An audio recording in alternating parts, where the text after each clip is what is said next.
The great crystal palace floated, high above the clouds of Zephoria Prime. Its walls sparkled like diamonds in the light of 3 suns.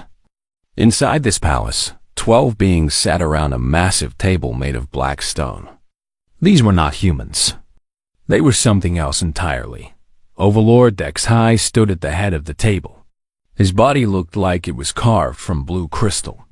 Light moved through his skin like water.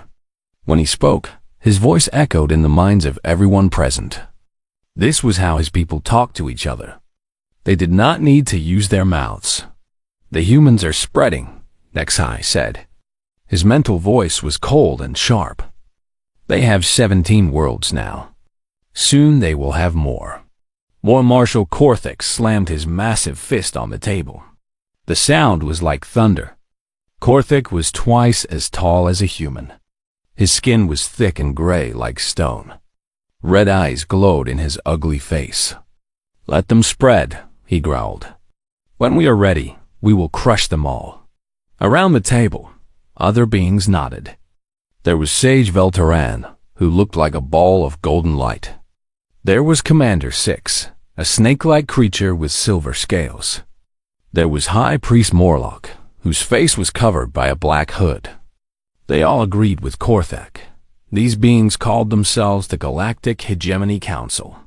For thousands of years, they had ruled the galaxy. They decided which species lived and which species died. They had destroyed many races before. The humans would be just another name on a long list. "Tell me about these humans again," said Voltaran.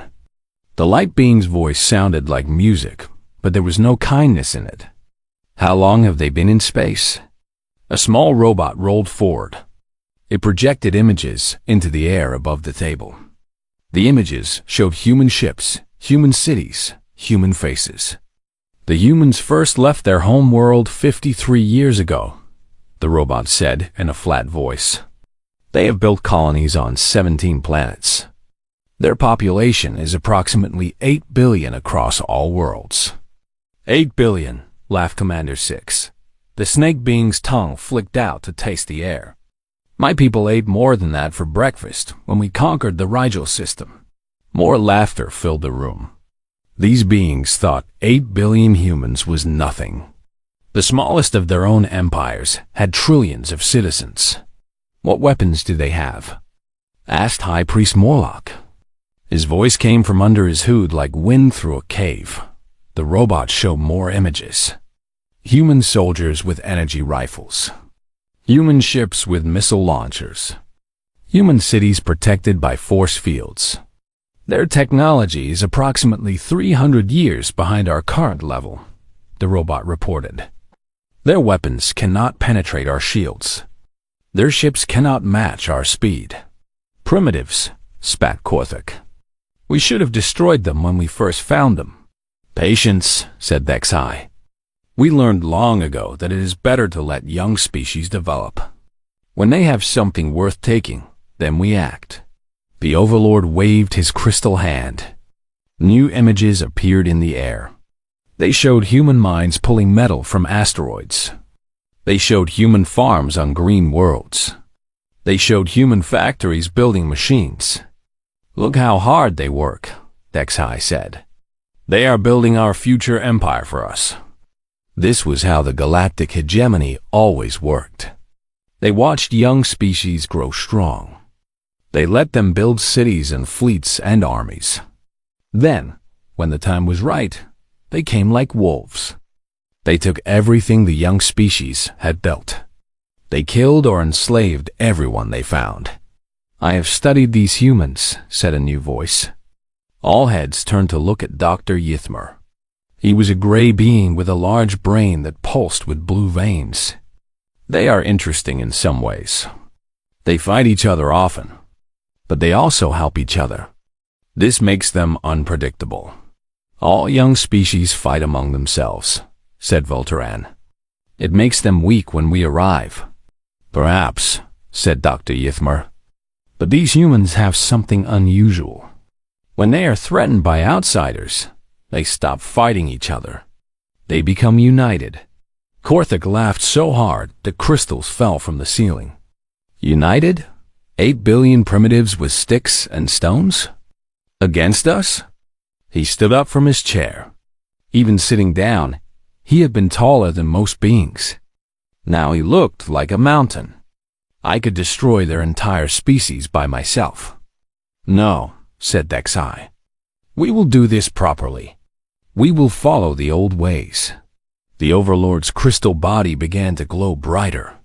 This meant he was making an important decision. We will start with their outer worlds, the ones that are far from their home planet. We will hit them fast and hard. We will leave no survivors. No survivors? Asked Dr. Yithmer. What about slaves? What about experiments? These humans might be useful. The room went quiet. All eyes turned to Dexai. The Overlord was quiet for a long moment. When he spoke again, his mental voice was like ice. No, these humans are different. I can feel it. If we leave any of them alive, they will become a problem later. We will kill them all. Every man, woman, and child? Asked Velteran. Every single one, confirmed Dexai. We will wipe them from existence. No one will even remember they ever lived. The council voted. 12 hands went up. The decision was made. The humans would die. All of them died as the meeting ended. The council members left one by one. They went back to their ships and their armies. They began preparing for war. They expected it to be easy. They expected it to be quick. High above them, the Crystal Palace continued to float in the sky. Inside it, robots began planning the attack. They calculated how many ships would be needed. They decided which weapons to use. They picked which human worlds to hit first. None of them knew they had just made the biggest mistake in galactic history. None of them understood what they were about to wake up. The humans looked weak and primitive from the outside. But appearances could be very deceiving. In a few weeks, the galactic hegemony would learn why it was dangerous to threaten the human race. They would learn why no one in the galaxy should ever try to hurt human children. But by then, it would be far too late to take back their decision. The hunt for humanity was about to begin. But the council had no idea who would be the hunters and who would be the prey. Admiral Sarah Chun stood in the command center on Luna Base. Through the big windows, she could see Earth turning slowly in space.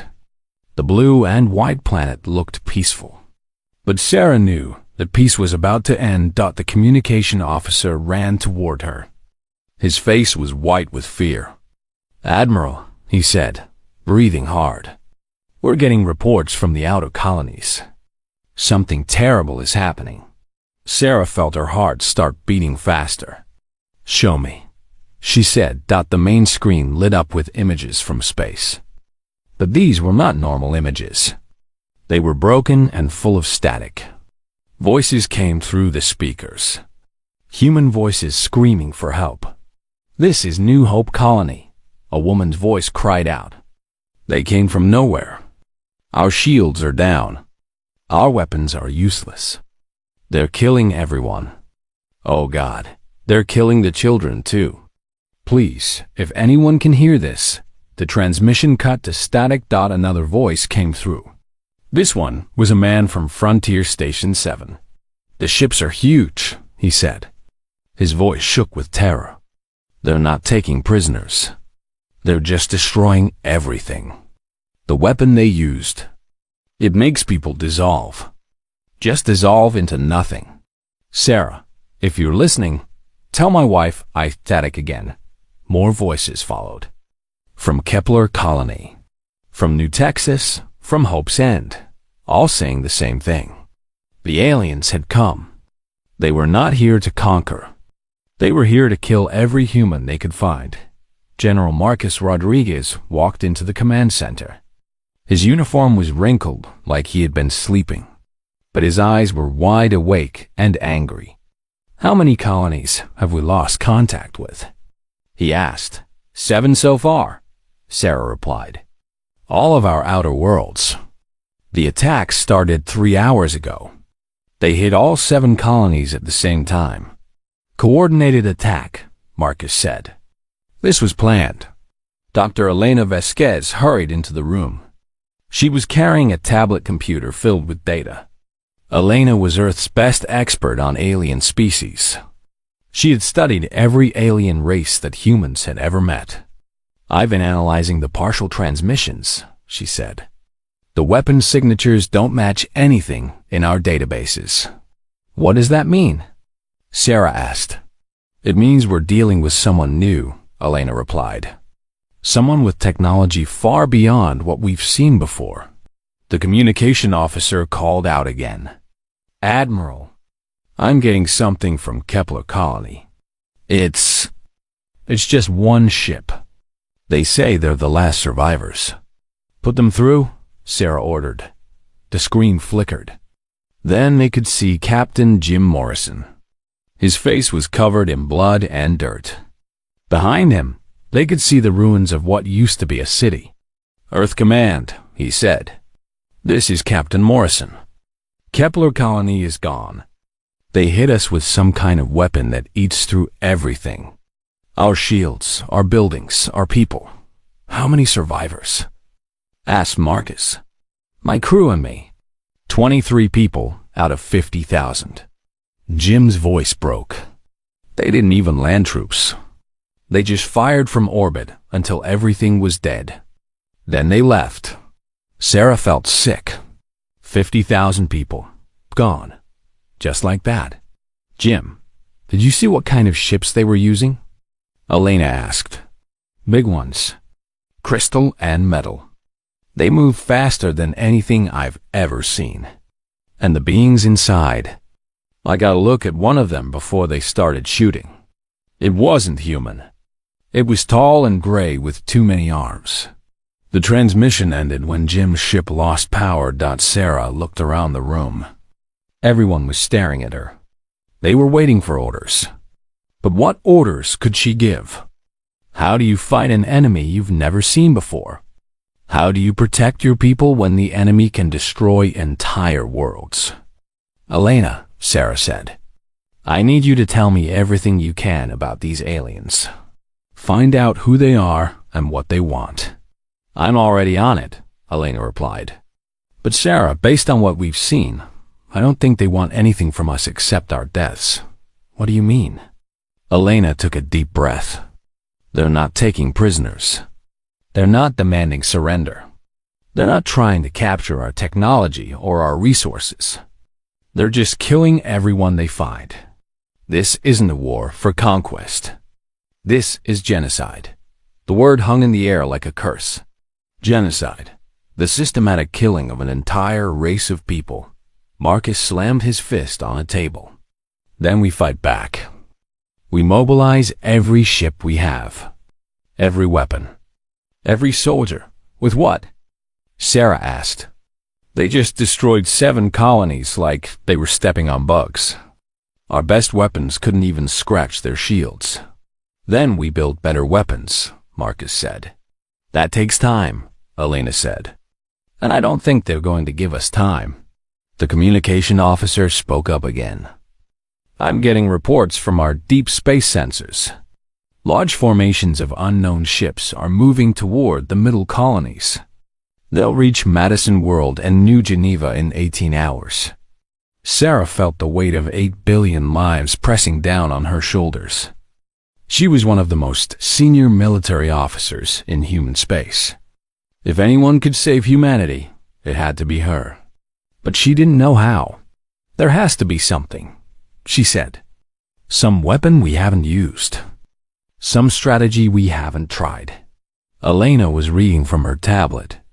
Actually, she said slowly, there might be. Everyone turned to look at her. For the past 20 years, our military has been developing weapons that we've never used, Elena continued. Weapons that were considered too dangerous. Too terrible. We kept them secret because we were afraid of what other humans might think of us if they knew what we could do. What kind of weapons? Marcus asked. Elena's face was pale.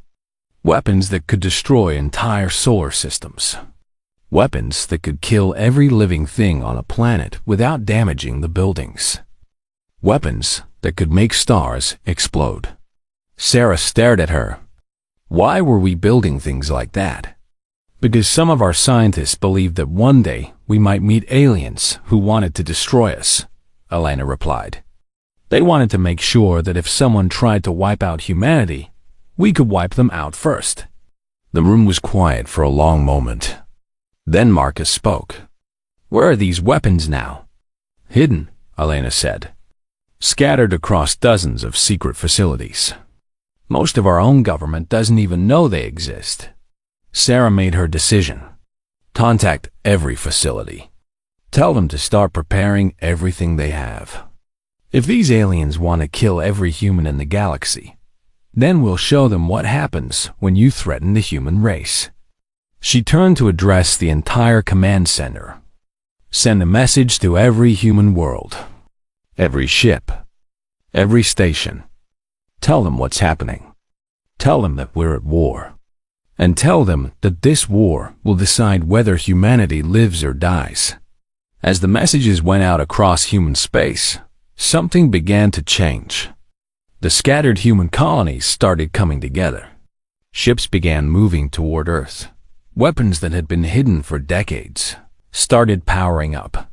The aliens thought they were hunting helpless prey. They had no idea that they had just woken up the most dangerous predator in the galaxy. Captain Jake Morrison stood on the bridge of the UE's Retribution. Through the front window, he could see the Brutari homeworld growing larger. It was a dark planet with red clouds swirling around it. Millions of the gray-skinned aliens lived down there. They had no idea what was coming for them. All weapons ready, Captain, reported his weapons officer. Jake nodded. 3 weeks ago, he had been a simple cargo ship captain.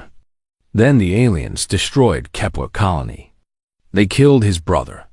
They killed his brother's children. Now Jake was the captain of humanity's first revenge ship. The Retribution was not like other human ships. It had been built in secret over many years. Hidden inside were weapons that could crack planets open like eggs. Weapons that could poison entire solar systems. Weapons that good people should never use. But these were not good times. The aliens had made that choice for them. Open a channel to the planet, Jake ordered. His communication officer worked at her station. Channel open, sir. Jake spoke clearly so the aliens below could understand. This is Captain Morrison of the human ship Retribution. 3 weeks ago, your War Marshal Korthek led an attack on our colonies. He killed 50,000 innocent people on Kepler alone. He killed children who had never hurt anyone. On the planet below, alarms were starting to sound. Alien ships were taking off to defend their world. Jake watched them come up toward his ship. They looked like angry insects. You thought we were weak, Jake continued. You thought we were primitives with sticks and stones. You were wrong. The alien ships opened fire. Bright energy beams struck the Retribution's shields. Jake felt the ship shake slightly. But the shields held easily. Human defensive technology had improved a lot in the past 3 weeks. Return fire, Jake ordered. They used the quantum dissolvers. The Retribution's main guns fired. But these were not normal energy weapons. They fired invisible beams that changed matter at the smallest level. The alien ships that were hit simply stopped existing. One moment they were there. The next moment there was nothing but empty space. More alien ships came up from the planet. Jake destroyed them all. It was not even a fair fight. The aliens' weapons could not hurt his ship, but his weapons could erase theirs from reality. Sir, called his sensor officer, I'm detecting massive energy readings from the planet's surface. They're powering up some kind of super weapon. Good, Jake said. Let them try. A huge beam of red energy shot up from the planet. It was the most powerful weapon the Brutari had ever built. It could destroy a moon. When it hit the Retribution, Jake felt the ship shake harder. Sparks flew from some control panels. Shields down to 95%, reported his engineering officer. Jake smiled. It was not a nice smile. Is that the best they can do? Fired the Star Killer torpedo. His weapons officer hesitated. Sir, are you sure? There are billions of people down there. They didn't worry about our people, Jake replied. Fire the torpedo. The torpedo launched from the Retribution. It was small and black and almost invisible. It flew down toward the planet very fast. When it hit the ground, nothing seemed to happen at first. Then the planet's sun started to change color. What did that torpedo do? Asked Jake's science officer. It infected their star with artificial particles, Jake explained. In about 6 hours, their sun will explode. The explosion will destroy everything in this solar system. On the planet below, the aliens had figured out what was happening. Jake could hear their panic communications on the radio. They were screaming about their son dying. They were begging for mercy. Jake opened the channel again. This is what happens when you try to destroy humanity, he said. Your war marshal wanted to kill every human child in the galaxy. So now every Brutari child will die instead. You have 6 hours to think about whether it was worth it. The Retribution turned and flew away. Behind them, the Brutari sun grew brighter and brighter as it prepared to die. Across the galaxy, similar scenes were happening. Human ships were appearing at alien worlds. But these ships were like nothing anyone had seen before. They carried weapons that defied understanding. At the Luminary system, Captain Lisa Wong released a swarm of self-replicating robots. The robots were tiny, but they could make copies of themselves using any material they found. Within hours, they had eaten 3 planets and built 1 million robot warships. At the Zephyrian outer colonies, Commander David Park used gravity bombs to make a star collapse into a black hole. The black hole swallowed everything in the system, including the space station where 1 million Zephyrians lived. At the Slith homeworld, Captain Maria Santos released a biological weapon that was designed specifically to kill snake-like aliens. It spread through their atmosphere like wildfire. Within days, their entire species was extinct. The aliens had expected humanity to fight with missiles and energy beams. Instead, humans fought with physics itself. They used gravity as a weapon. They turned stars into bombs.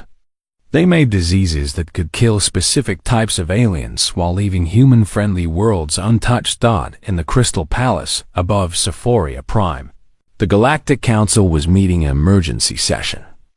But this time, they were not talking about conquest. They were talking about survival. How is this possible? Demanded Overlord Dex High. His crystal body was flickering with fear. 3 weeks ago, they were primitives. Now they're destroying our greatest worlds like they're nothing. War Marshal Korthik was gone. His homeworld had been turned into cosmic dust. In his place sat Admiral Grexton, an insect-like being with compound eyes.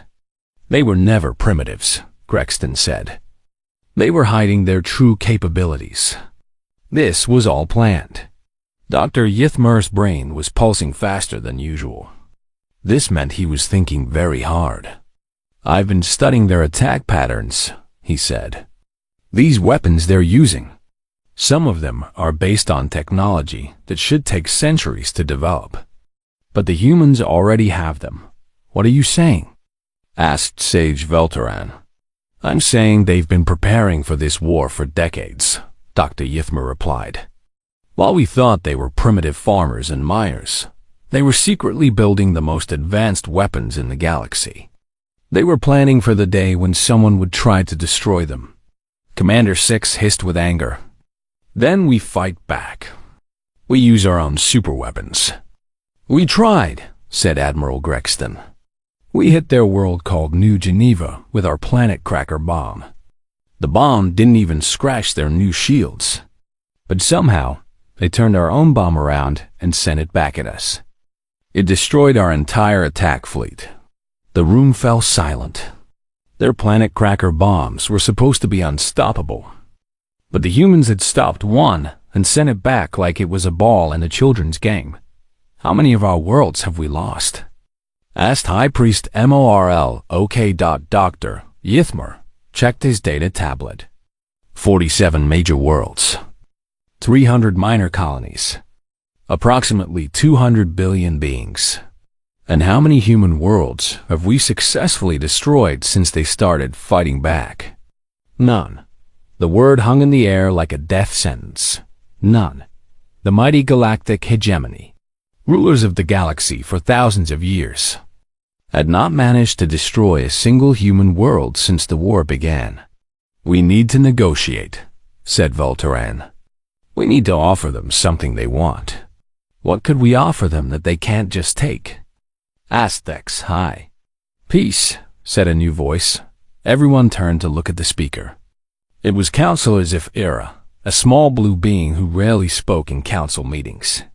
We could offer them peace. We could promise to leave them alone. After what we've done?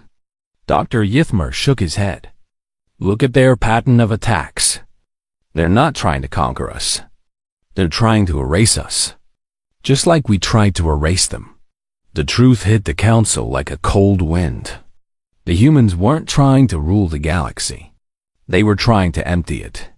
They wanted to kill every single alien who had voted to destroy humanity. And so far, they were winning. Overlord Bexhai stood alone in his private chamber at the top of the Crystal Palace. Through the walls, he could see space filled with human ships. They had appeared 3 days ago. Hundreds of them, floating silently around Zephyria Prime like hungry sharks. The ships were not attacking. They were just waiting. And that made them even more terrifying. A communication crystal on his desk began to glow. Bexhai touched it with one finger. The face of Dr. Yithmer appeared in the crystal. The gray alien looked like he had not slept in weeks. Overlord, Dr. Yithmer said, I have finished my analysis of the human war machine. The results are disturbing. Tell me, Bexhai replied. They have been watching us for 53 years. Since the day they first left their home planet. Every signal we sent, every ship we deployed, every weapon we tested. They recorded it all. Bexhai felt his crystal skin grow cold. How is that possible? Our communication networks are encrypted with quantum locks. Apparently not well enough, Dr. Yithmer said. The humans cracked our codes decades ago. They know everything about us. Our technology, our politics, our weaknesses.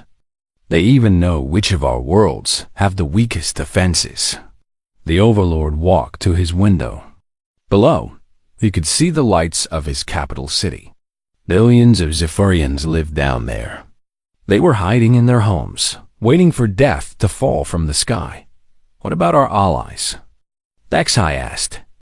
The mercenary fleets we hired? Gone, Dr. Yithmer replied. The Korvaxi battle fleet was destroyed yesterday. The humans used some kind of weapon that turned their own ships against them. The Korvaxi ended up destroying themselves. And the others? The Valdari refused to fight after seeing what happened to the Korvaxi. The Hexarthi are hiding in the Void Nebula. The Thorgan Empire has sealed their borders and won't answer our calls. Bexhai closed his eyes. In 3 weeks, humanity had destroyed the most powerful military alliance in galactic history. Not through superior numbers or better tactics, but through pure technological terror. There's something else, Dr. Yithmer continued. I intercepted a human communication. They're not just targeting our military worlds anymore. They're targeting our breeding colonies, our nursery worlds, our genetic storage facilities. What does that mean? It means they're not just trying to kill us. They're trying to make sure we can never come back. They're destroying our future as well as our present. The communication crystal went dark. Bexhai stood in his chamber, thinking about how everything had gone so wrong so quickly. 3 weeks ago, he had been the supreme ruler of the galaxy. Every species bowed before the Galactic Council.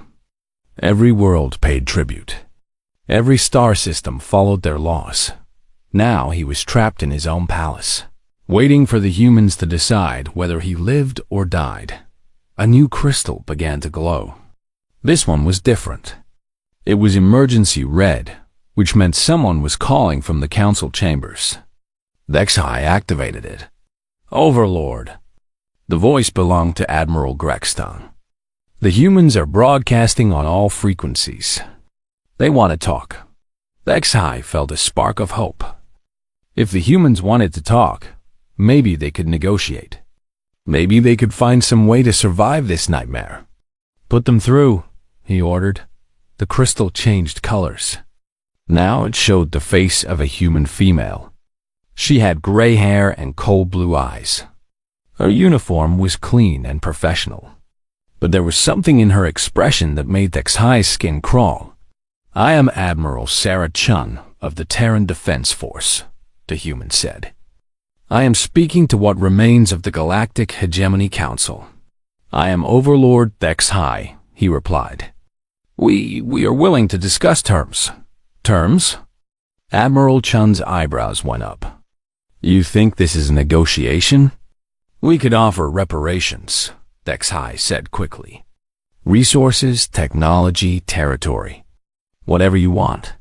Admiral Chun was quiet for a moment. When she spoke again, her voice was like ice. 3 weeks ago, your council voted to commit genocide against my species. You wanted to kill every human man, woman, and child in the galaxy. Do I have that right? Dexhai wanted to lie, but he could see in her eyes that she already knew the truth. Yes, he whispered. And now that we're killing you instead, you want to negotiate. Please, Dexhai said. There must be something we can do. Some way to end this madness. There is, Admiral Chun replied. You can die. The communication ended. The crystal went dark in the council chambers. Panic was spreading like a disease. Representatives from the surviving alien species were screaming at each other in a dozen different languages. Some wanted to surrender. Others wanted to keep fighting. A few wanted to flee to other galaxies. Sage Velteran tried to restore order. We need to think rationally, the energy being said. The humans cannot possibly want to kill everyone in the galaxy. They must want something. They want revenge, said Dr. Yithmer. And they're getting it.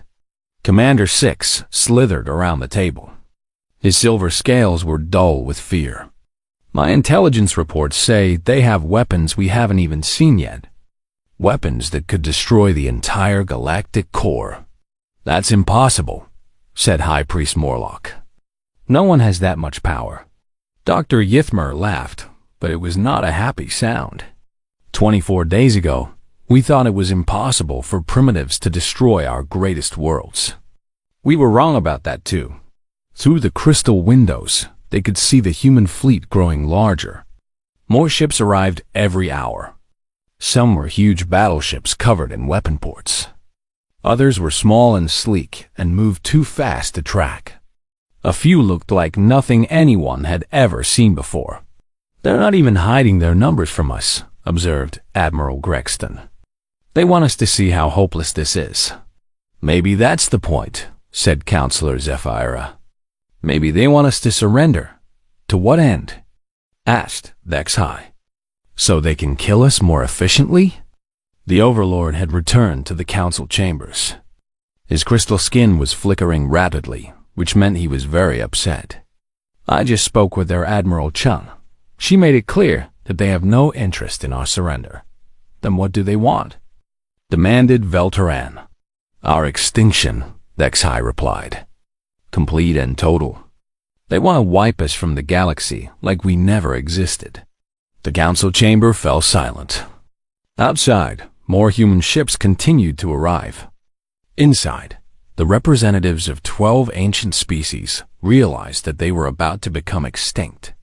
How many of our people are left? Asked High Priest Morlock. Dr. Yithmer checked his data. Across all our species, approximately 3 trillion beings remain alive.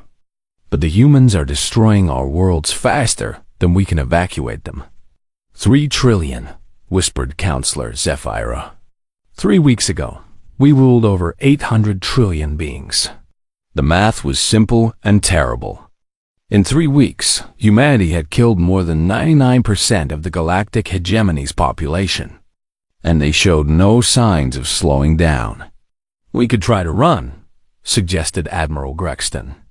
Flee to the Andromeda Galaxy. Start over there. With what ships? Asked Six.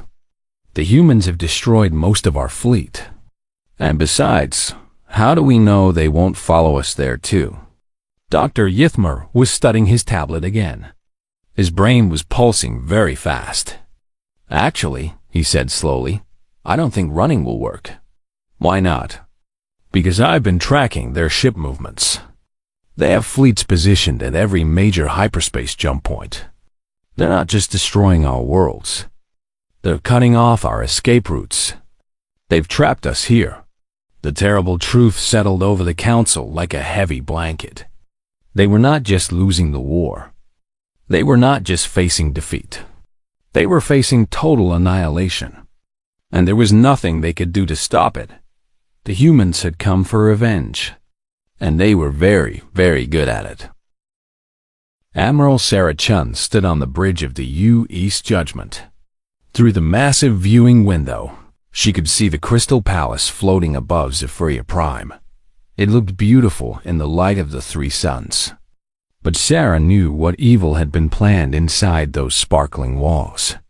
All fleets report ready, Admiral, said her communications officer. Sarah nodded. Around the planet, 1,000 human ships waited in perfect formation. Each ship carried enough firepower to destroy a moon. Together, they could crack planets in half or make stars explode. But that was not why they were here. They were here to finish what the aliens had started. Open a channel to the palace, Sarah ordered. The main screen flickered to life. It showed the council chamber inside the Crystal Palace. 12 alien beings sat around a black stone table. Sarah could see the fear in their eyes. Good. They should be afraid. At the head of the table sat Overlord Bexhai. His crystal skin was dim and cracked. 3 weeks of war had broken his spirit. When he spoke, his mental voice was weak and shaky. Admiral Chun, he said. We surrender. Unconditionally. Please. We surrender. I know, Sarah replied calmly. I received your surrender message yesterday, and the day before that, and every day this week. Then why haven't you accepted it? Bexhai asked. Hope flickered in his alien eyes. Sarah's expression did not change. Because this was never about conquest. This was never about forcing you to surrender. This was about justice. She gestured to someone off-screen. A moment later, Dr. Elena Vasquez appeared beside her. Elena was carrying a data tablet filled with information about the war. Dr. Vasquez has been keeping track of our progress, Sarah said. Elena, please give the council our final report. Elena looked down at her tablet. Her voice was cold and professional. In the past 24 days, human forces have eliminated approximately 796 trillion alien beings. We have destroyed 843 major worlds, 3,000 minor colonies, and 47 space habitats. The aliens in the council chamber made sounds of despair. Some were crying. Others were shaking with fear. Of the 12 species that voted for human extinction, Elena continued, 11 are now extinct themselves. Only the Zephians remain, and their numbers have been reduced from 100 billion to approximately 5 million. Overlord Bexhai stared at the screen in horror. 5 million? Out of 100 billion? Your people are the lucky ones, Sarah said. We saved you for last because you were the ones who made the decision. You were the ones who voted to kill our children. We wanted you to watch what happened to everyone else first. Dr. Yuthmer, a gray alien with the large brain, spoke up. His voice was barely a whisper. How? How did you become so powerful so quickly? Sarah almost smiled. You want to know our secret? We were never weak. We were never primitive. We just let you think we were. She gestured again. The screen changed to show images from Earth's hidden military facilities. Massive underground bases filled with weapons that looked like they came from science fiction movies. Laboratories where human scientists worked on projects that could reshape reality itself. For 50 years, we knew someone would try to destroy us, Sarah explained. We've been preparing for this war since the day we first met aliens. Every ship you saw, every weapon you cataloged, every technology you dismissed as primitive. It was all fake. We built it specifically to make you underestimate us. The aliens stared at the images in shock. Some of the weapons they saw were beyond their understanding. Others were so advanced, they seemed like magic. While you thought we were mining asteroids and growing crops, Sarah continued, we were actually building the most advanced military force in galactic history. We were preparing for the day when someone would threaten the existence of humanity. Sage Velteran, the energy being, flickered with confusion. But why? Why prepare for war when you could have been building a peaceful civilization? Sarah's expression hardened. Because we know what intelligent species are capable of. We studied you. All of you. We learned about the dozens of races you had wiped out over the centuries. We saw your pattern of behavior. And we decided that if you ever turned that behavior on us, we would turn it back on you. High Priest Morlock pulled back his hood. Underneath was a skull-like face with empty eye sockets. So this was always planned? Our destruction? No, Sarah said. We hoped we were wrong about you. We hoped that when you met humanity, you would choose peace over genocide. But you didn't. You voted to kill every human being in existence. So we gave you exactly what you gave us. Elena spoke up again. The difference is, we're better at it than you are. Commander 6 hissed with anger. You're monsters.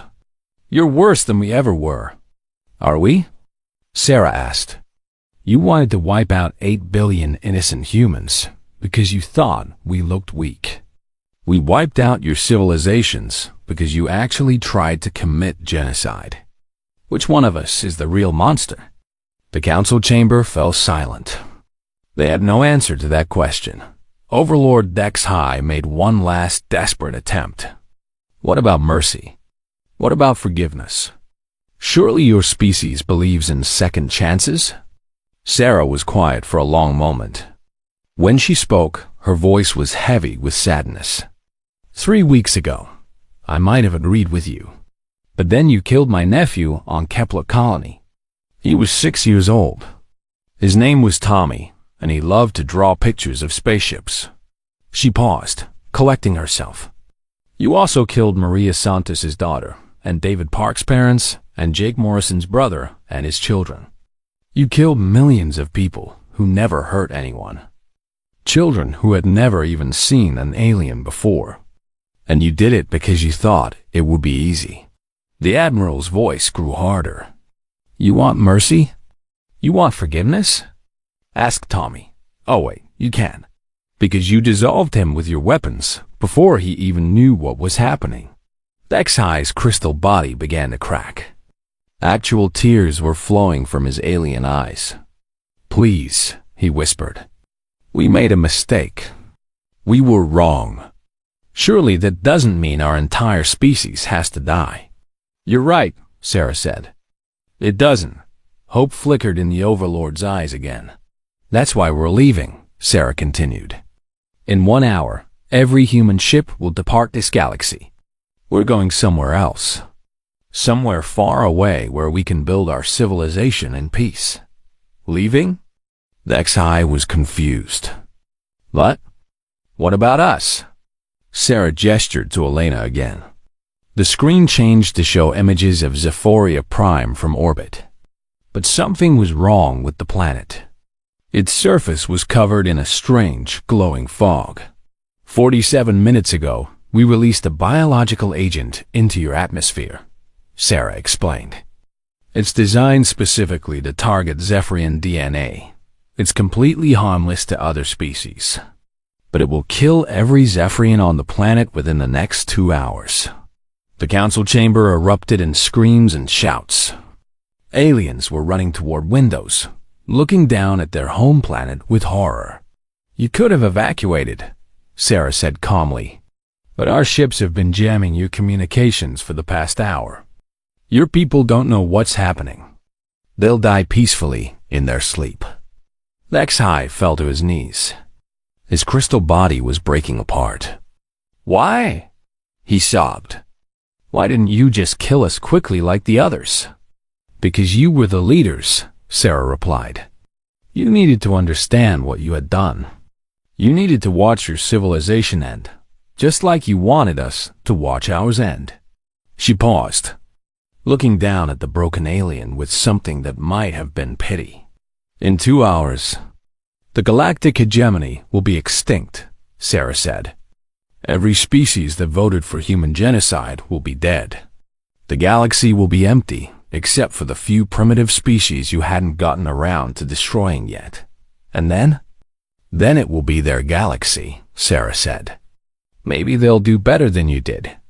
Maybe they'll choose peace over conquest. Maybe they'll build something beautiful instead of something terrible. The screen began to fade. But before it went dark, Sarah spoke one last time.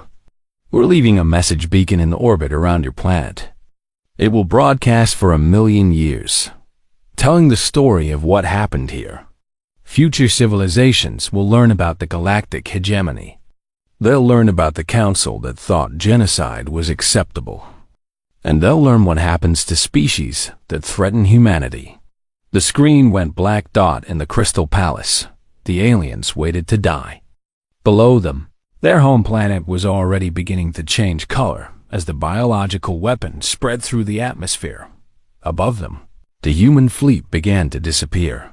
Ship after ship vanished into hyperspace, heading for distant galaxies where humanity could start over. Admiral Sarah Chun stood on her bridge, watching the last of the alien worlds fade behind them. In her hand was a photograph of her nephew Tommy, the 6-year-old boy who had loved to draw spaceships. Was it worth it? Asked Elena. Standing beside her. Sarah looked at the photograph for a long moment. Then she put it away and turned toward the stars ahead of them. Ask me in 1,000 years, she said, that the human fleet jumped to hyperspace and vanished, leaving behind an empty galaxy and a single warning beacon that would repeat its message until the stars themselves burned out. Here lie the civilizations that believed genocide was acceptable. They learned too late that humanity remembers everything, and humanity never forgives those who threaten our children.